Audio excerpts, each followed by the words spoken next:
हमारे चैनल पे नए हैं तो अध्ययन समाचार को सब्सक्राइब करिए और रहिए अपने आसपास की खबरों से हमेशा अपडेट।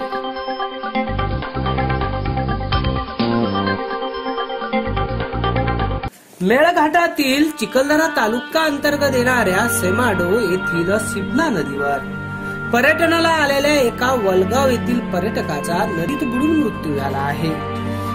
अमरावती शहरालगत असलेल्या वलगाव येथील कॉन्व्हेंट संचालक सतीश ओंकारराव निर्मळ हे रविवार 8 सप्टेंबरला 3 मित्रांसोबत मेळघाटातील सेमाडो परिसरात वाहणाऱ्या सिपना नदीत फोटो काढत असताना पाण्यात वाहून गेले। दरम्यान त्यांचा मृतदेह सोमवारी दुपारी वाहत गेलेल्या ठिकाणापासून अंतरावर असलेल्या एका कुंडात खोलीवर सापडलेला आहे। रविवारी सकाळी सतीश त्यांच्या अमरावतीच्या 3 मित्रांसोबत मेळघाटात पर्यटनासाठी गेले। रविवारी दुपारी सेमाडो पासून वाहणाऱ्या सिपना नदीजवळ पोहोचले। येथे नदीचे पात्र अधिक रुंद आहे।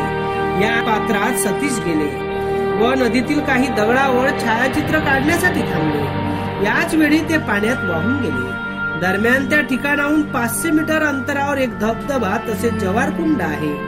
नदीचे पाणी धबधब्यातून या कुंडात पडत असल्याची पोलिसांना सांगितले। दरम्यान सतीश पाण्यात वाहत गेले आणि कुंडात पडले। त्यांच्या मित्रांनी शोध घेतला मात्र ते दिसले नाही। या घटनेची माहिती मिळताच चिखलदरा पोलिसांनी घटनास्थळी जाऊन स्थानिकांच्या मदतीने शोध घेण्याचा प्रयत्न केला, मात्र सतीश निर्मळ यांचा मृतदेह सापडला नव्हता। दरम्यान सोमवारी जिल्हा आपत्ती व्यवस्थापन सेमाडोला पोहोचले। त्यांनी शोध घेतला, त्यावेळी जवाहर कुंडात सुमारे 100 मीटर खोलवर असलेला सतीश निर्मळ यांचा मृतदेह बाहेर काढण्यात आला। सेमाडो जवळ असलेल्या या सिपना नदीत फोटो काढण्यासाठी गेलेल्या सतीश निर्मळ यांचा पाण्यात वाहून जात मृत्यू झाल्याने वलगावात मात्र शोक व्यक्त केला जात आहे। सानू खान, सेमाडो, अध्ययन समाचार।